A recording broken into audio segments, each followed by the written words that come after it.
All right. Good morning, ladies and gentlemen. On behalf of the Columbus Association of Florida, it gives me a great deal of pleasure to welcome each and one of you here today to help us in the celebration and commemoration of the discovery of America 498 years ago. This is the 35th annual commemoration that has been held here at the site of Columbus's statue by the Columbus Association. 35 years that we have had the faithful assistance of the boys behind me, the Knights of Columbus, and most of you have made the 35 years that I see here. I see many faces who have been present here year in and year out. At this time, I would like to call to the podium Reverend Father Dominic DeBlaise, who is the pastor of Mary Helper Christian School. Father DeBlaise. O God, creator of all lands and people, from the beginning of time you have inspired your people to seek truth and search out the wonders of your creation. You promise to be with your faithful people on this long journey of discovery of the wonders of this world. Today we honor one of those great leaders of the past, Christopher Columbus, who strongly desired to search out new frontiers. With courage and faith in your protection, he set forth for the new land. We gather today in a spirit of gratitude for the courage of the past, the freedom and prosperity of the present, and the hopes of the future. At present, our courageous men and women astronauts are searching new frontiers in the discovery. Guide them, Lord, and keep them safe, and their findings may reveal new wonders of your creation. Our prayer of gratitude would not be complete without a prayer for world peace. Guide all world leaders to settle peacefully the differences in the Arabian oil fields. The richness of your world is for all peoples. As the discovery of the new land by Columbus opened the way for many generations of all people to find peace and prosperity, give us your blessings, Lord, as we acknowledge your love for all people. Thank you, Father DeBlaise.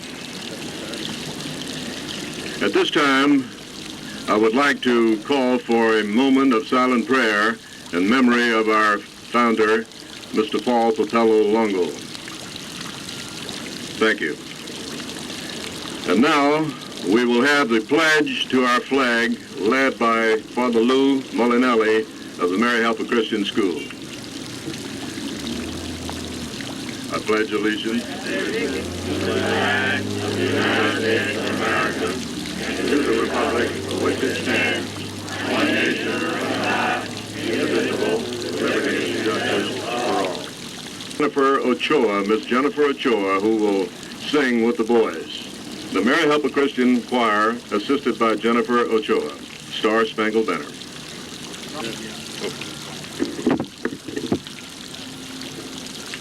Oh, say, can you see by the dawn's early light what so proudly we hailed at the twilight's last gleaming, whose broad stripes and bright stars through the perilous fight o'er the ramparts we watched were so gallantly streaming, and the rockets sparkling, the bombs bursting in air, gave proof through the night that our flag was still there.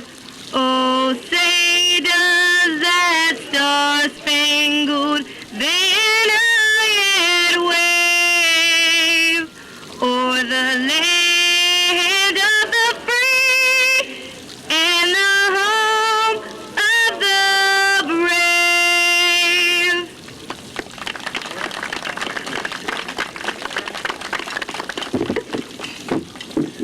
And now, ladies and gentlemen, I would like to turn over the mic to our president, the president of the Columbus Association, and three lovely ladies, Queen Isabella, Dara, Jean Longo, Terry Eileen Dodson, and Nicole Janine Butler.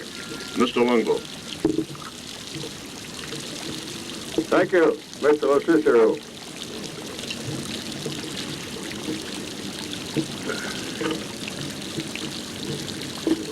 Ladies and gentlemen, distinguished guests, and representatives of civic organizations, on behalf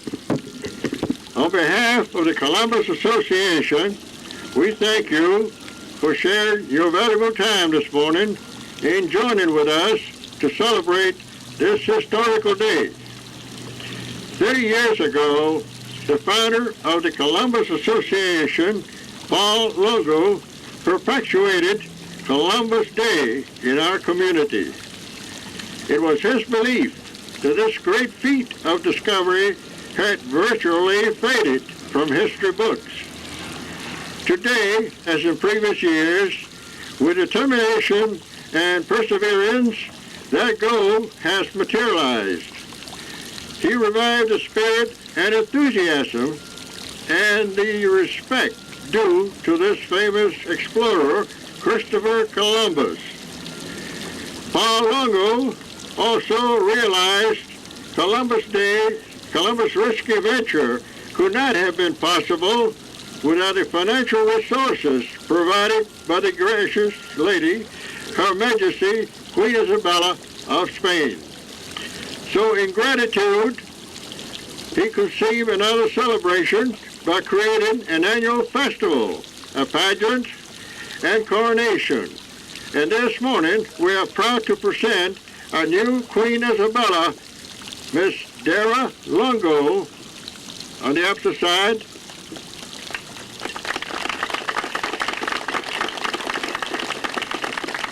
And Princesses Terry Dodson and Nicole Butler.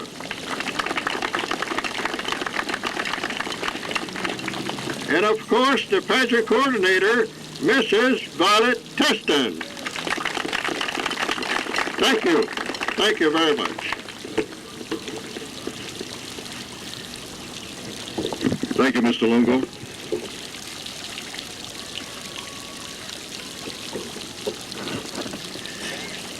Is Mr. Bob Buckhorn in the audience?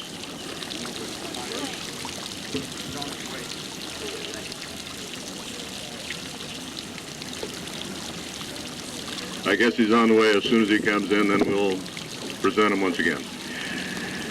At this time, it gives me great pleasure to introduce to you a gentleman who has been a resident of the city of Tampa for 50 years.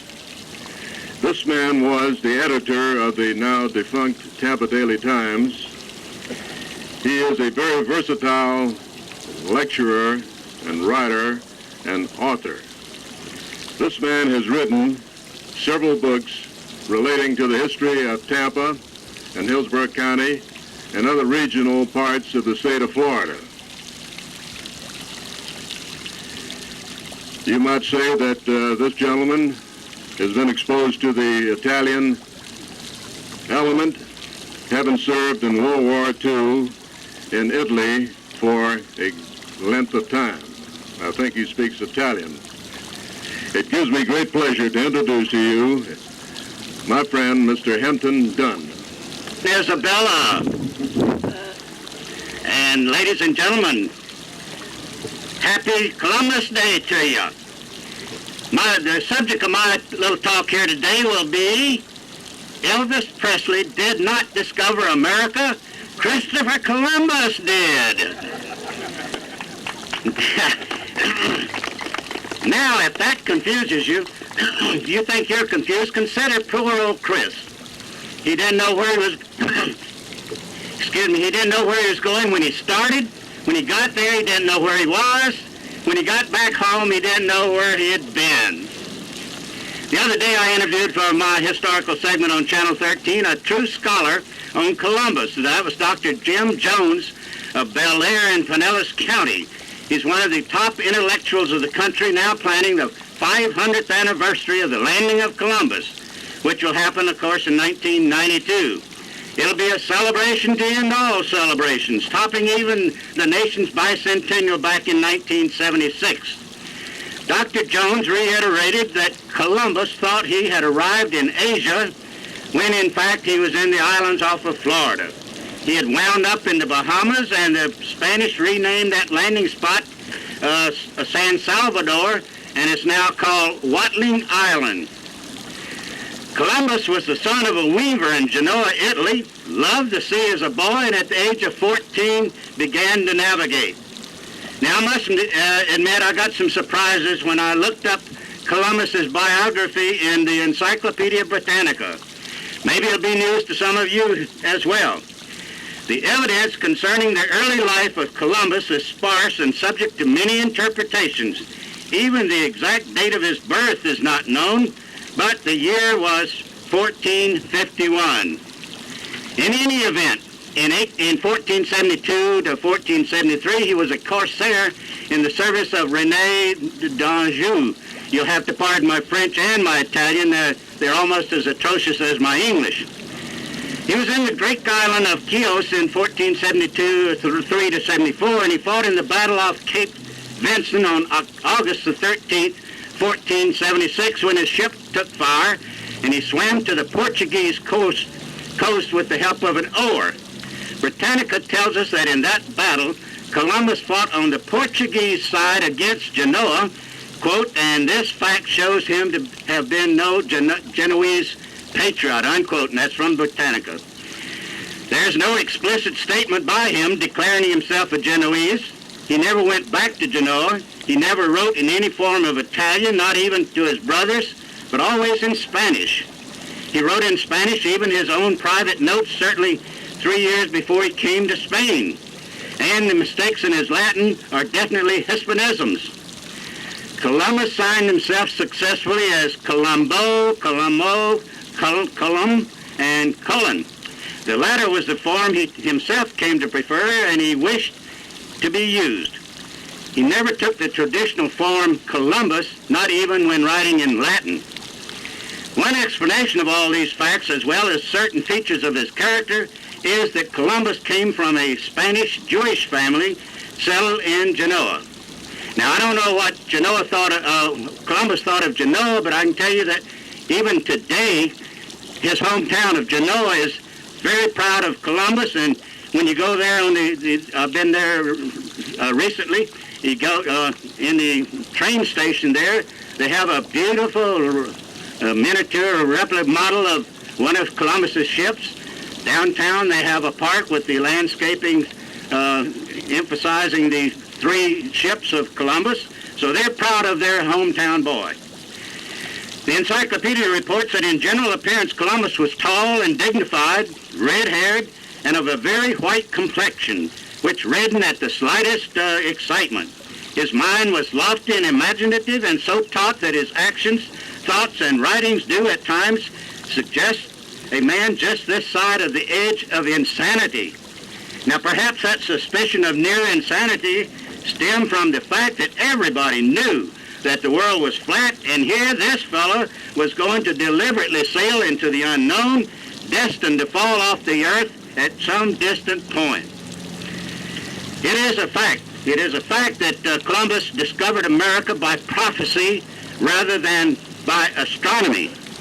According to this Britannica, Columbus in 1502 wrote King Ferdinand and Queen Isabella saying, "In the carrying out of this enterprise of the Indies, neither reason nor mathematics nor maps were of any use to me.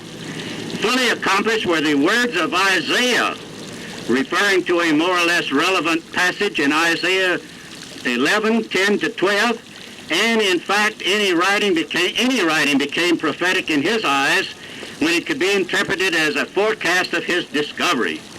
Nor is it any wonder that he felt sure of having been divinely selected for a mission, an assurance to which he often gave vent in his writings.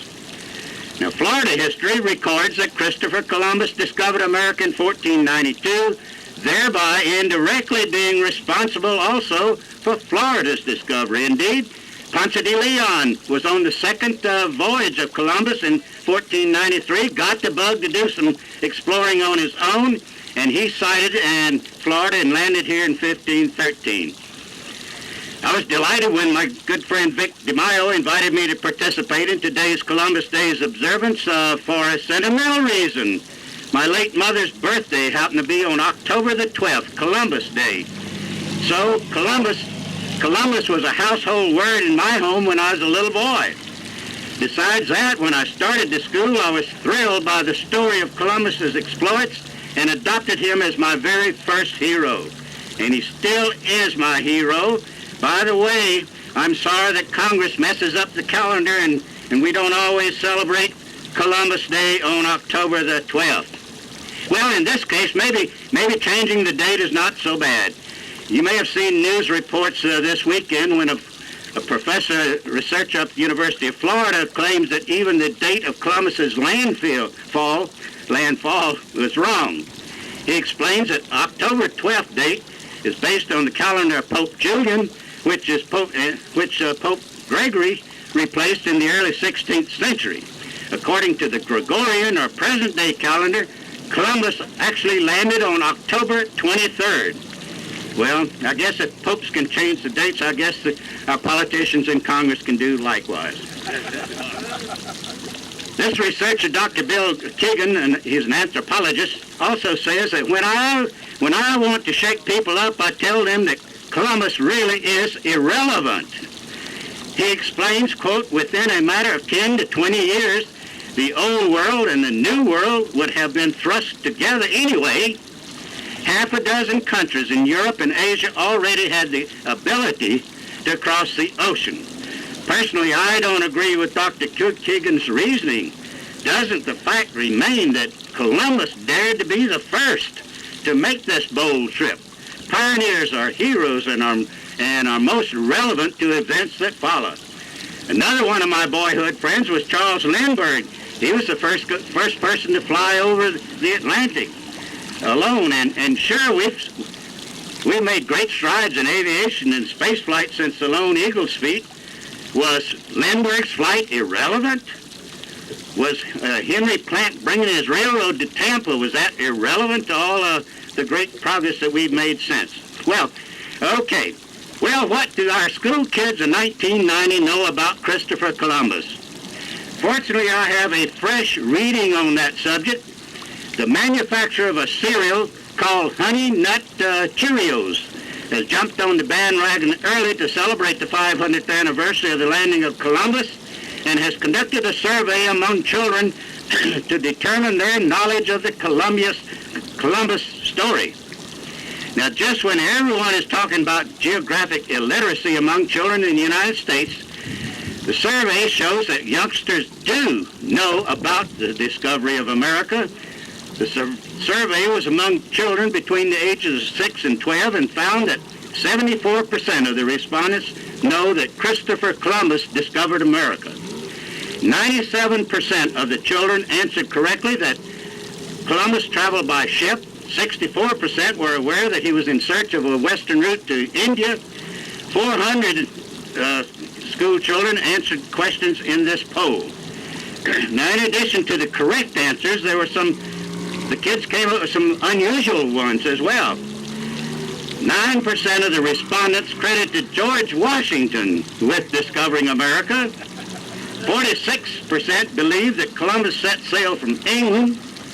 53% thought the landing site in America was Plymouth Rock.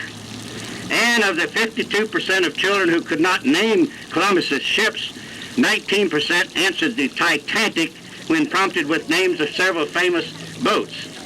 A few more interesting results of that survey. When a list of countries were read to them, 38% of the children correctly identified Spain as the country from which Columbus sailed. 1/4 of the children, 25%, correctly identified Italy as Christopher Columbus' birthplace. Less than 1/4 of the children surveyed, 22%, correctly identified 1492 as the year America was discovered. And when a list of locations were read to them, only 21% correctly identified Watling Island as the place where Columbus landed his ship. Only 1/3 of the children, 30%, correctly identified October as the month in which we celebrate Columbus Day. Slightly more than 1/2 of the children, 55%, believe that Indians were the first things that Columbus saw when he landed. And all the children surveyed by this cereal company had a wide range of ideas about what they would have eaten for breakfast if they had been Christopher Columbus. Fish and wild animals were mentioned most frequently. Well, what would you have scored on this quiz? Never mind, Elvis Presley did not discover America. America discovered Elvis, right? Happy birthday, fellow fans of Christopher Columbus, and oh yes, happy 500th anniversary upcoming to you, Christopher Columbus. And thank you so very much. Thank you. Yes, sir. Okay, thank you. At this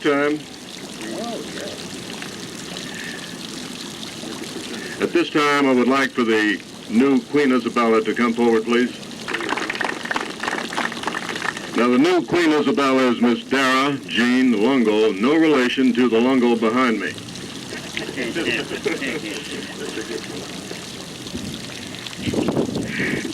I'd like to represent give this plaque in appreciation. It says, Honorable Hampton Dunn, in grateful appreciation of your participation in our 32nd year celebration of Christopher Columbus, October 8th, 1990, the Columbus Association of Tampa. Oh, thank you, thank you. Thank you. Thank you.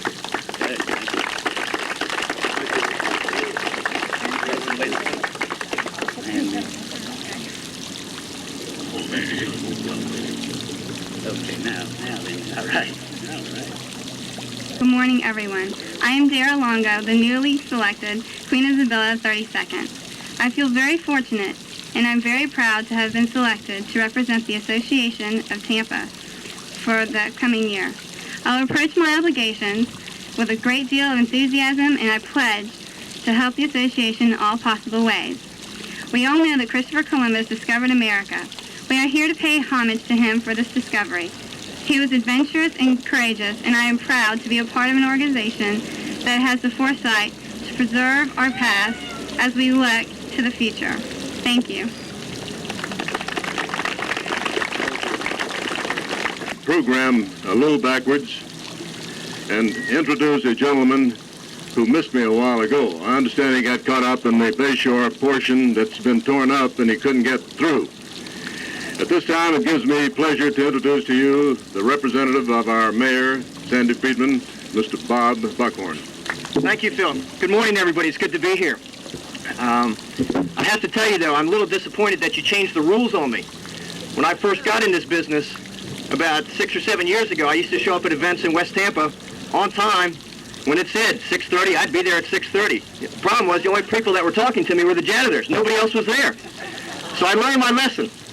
So now when I come to events, it says 6:30, I show up at 8 o'clock, and still it's only the janitors and maybe a few relatives of the janitors. So I'm a little disappointed today that for the first time, an event of Italian ancestry started on time, and I was late. So you have my apologies. Okay.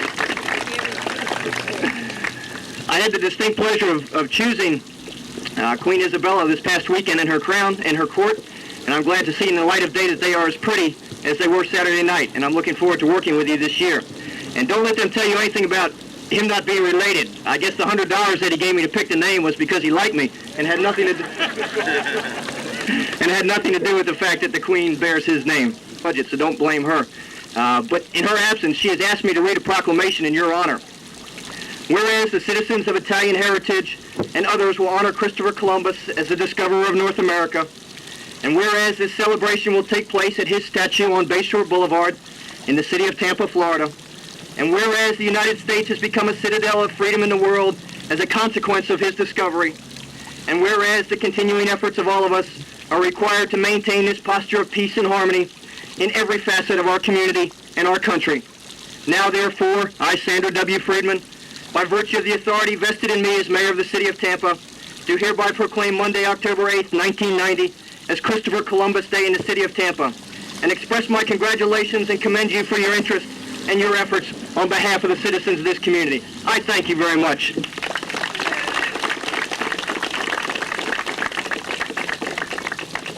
Thank you, Bob Buckhorn, and please give my thanks to the mayor. Thank you.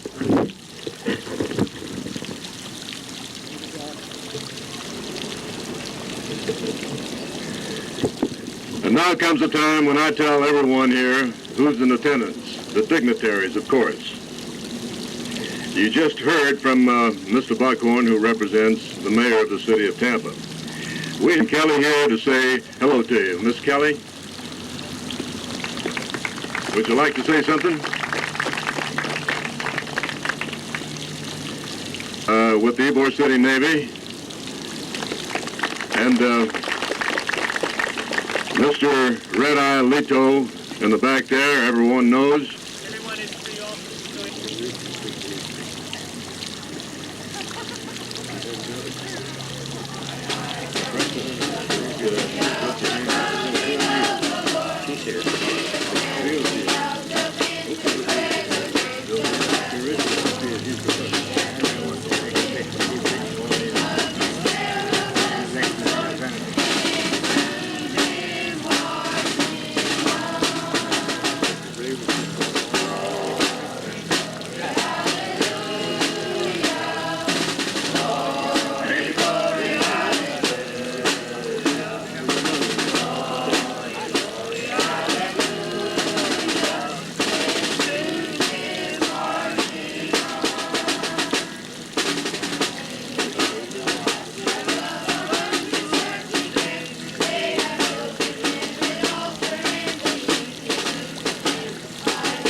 Thank you very much, boys.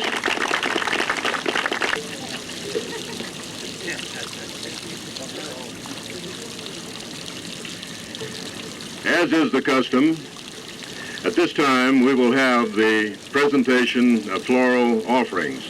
I'm going to start with Queen Dara Jean Longo, who will make the presentation for the Columbus Association.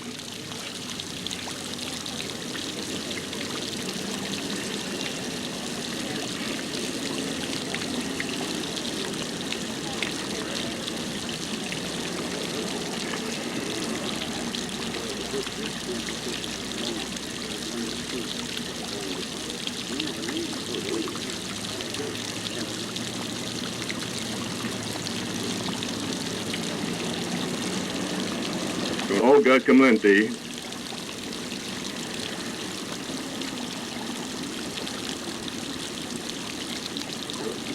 Olga is the lady with the red coat.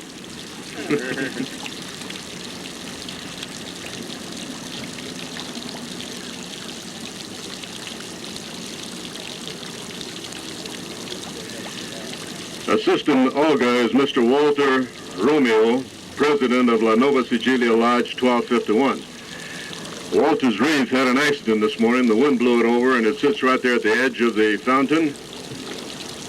He had a beautiful wreath. Unfortunately, the wind was unkind to him.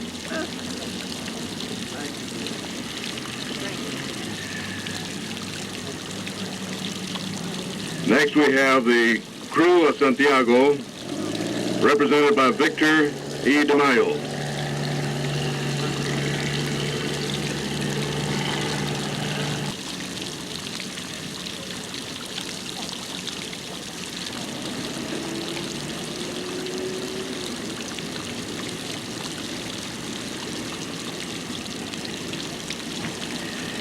The Alcalde Association of Tampa, represented by Marilyn Joyce Perry.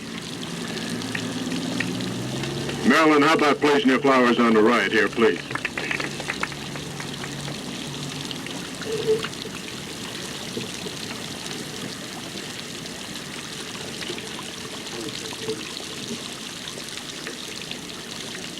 Thank you, ma'am. The Ybor City Roundtable, represented by President Steve Lester.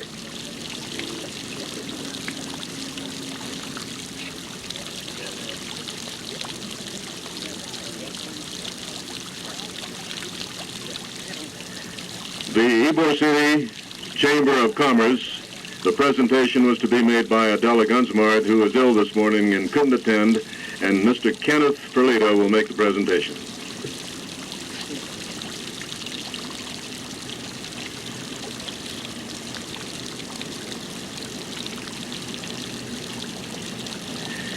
The West Tampa Sherife Association is represented by Bill Diaz, who shares the honor of being the Sherife of the Year, and he's accompanied by Velio Tomas and Vice President Ernest Tott, T-O-T-T.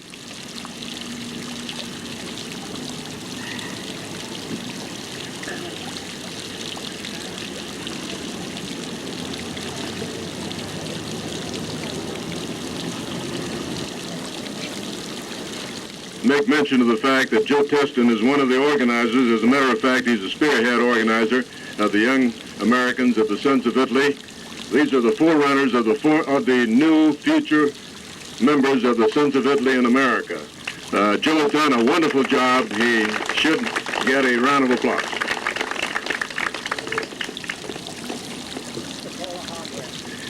Next we have a floral offering by Charlie Spicola, Jr. in the name of the Rotary Club of Ybor City. Mr. Spicola, I don't believe, is in attendance today. Is there a member of the Rotary here to make the presentation? How about you doing it, Walter? Walter? Steve, you go ahead and do it. All right.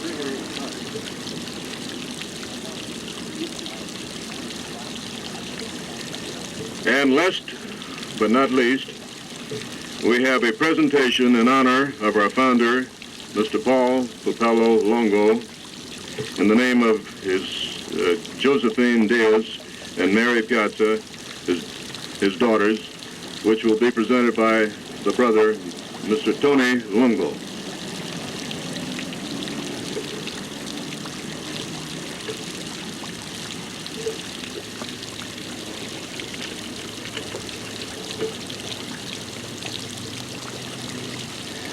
Once again, I'd like to give my thanks to each and every one of you for your attendance here today.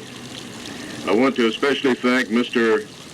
Hampton Dunn for his wonderful talk, and all the representatives of the city, county, and state who are present here today to help make our commemoration a success. In particular, I have a group of men behind me, the Knights of Columbus, who have been wonderful to the Columbus Association with their presence every year. And today they are represented by the faithful navigator Harold McDonald. We have Stan Jawiski, I hope I said that right, Stan, Louis Caron, Oliver Straub, Chris Fisher, and Joe Thorntonfuss. I think I got you all. I want to give particular thanks to the media here today for your assistance. I want to give thanks to Mr. Floyd Head for the donation of the flags behind us, and to each and every one of you for being here. Thank you. Drive carefully. God bless you.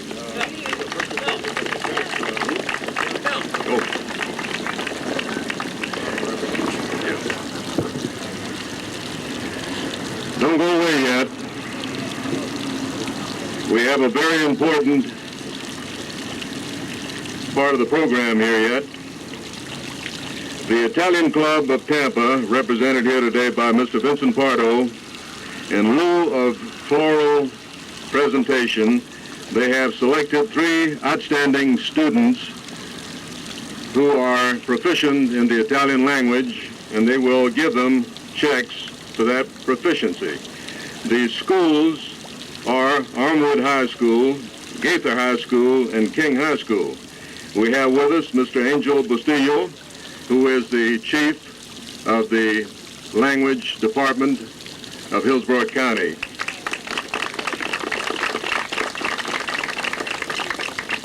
To make the presentations will be Sandra Alfieri, now these are all teachers, Vince Ippolito, and Angela Duncan.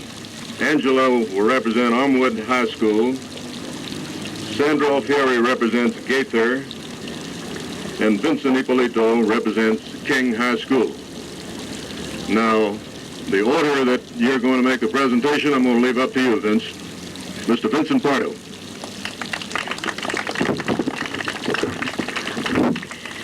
The Italian Club and its cultural committee about 3 years ago determined that we wanted to find an alternate way of identifying and giving gratitude to the Hillsborough County school system and its assistance to us in furthering the Italian language and Italian culture. With that regard, we currently have about approximately 100 students in Hillsborough County that are taking Italian language in the high schools. What we want to do is identify the teachers today, and we have a check. We've got a blown-up version today. Ken Felita has the real ones in his pocket. So we're presenting to each one of the teachers today, and they have representation from their students here with them today. I'd like to first introduce from Gaither High School, Sandra Alfieri. Sandra? Sandra has with her today as two of her students, and if they would step forward to the fountain when we do this, Melinda Shorker, John Bastoni. From King High School, we have Vince Ippolito. Vince's students with him today are Sandra Torres and Christina Bastardi.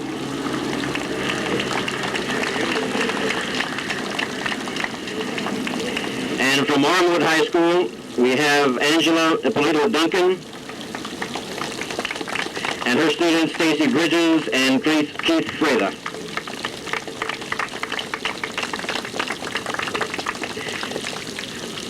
For those of you who do not know, there is also an adult evening class which is given at Chamberlain High School on Mondays and Wednesday nights. Vince Ippolito is the instructor.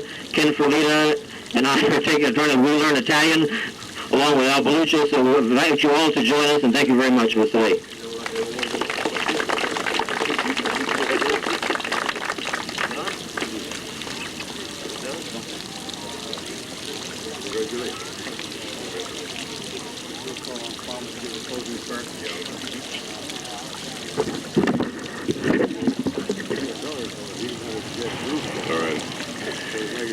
We have behind me a couple of gentlemen that I missed, Mr. John Schraffel, the Knights of Columbus, and Kurt Davis, who comes all the way from Brandon this morning.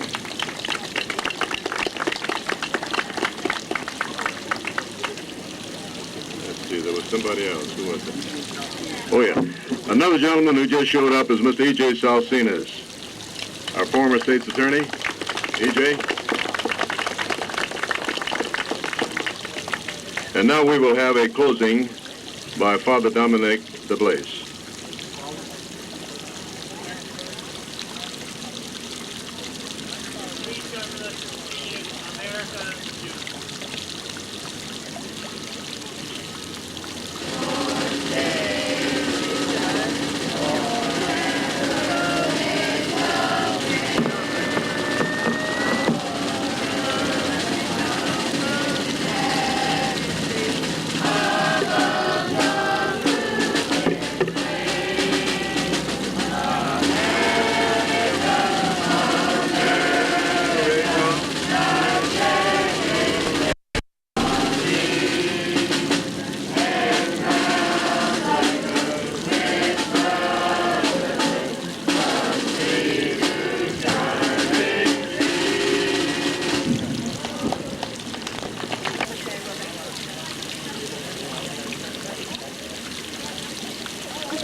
Gratitude, heritage, which has given them the opportunity to live in peace and freedom, and which they pass on to future generations. It is your providence, Lord, that looks over us. We turn to you in confidence that you will continue to give us this peace and blessing, because we acknowledge you as the source and goodness of all life and all people. We ask your blessings, Lord, in the years to come upon Tampa and all its affiliated programs and peoples.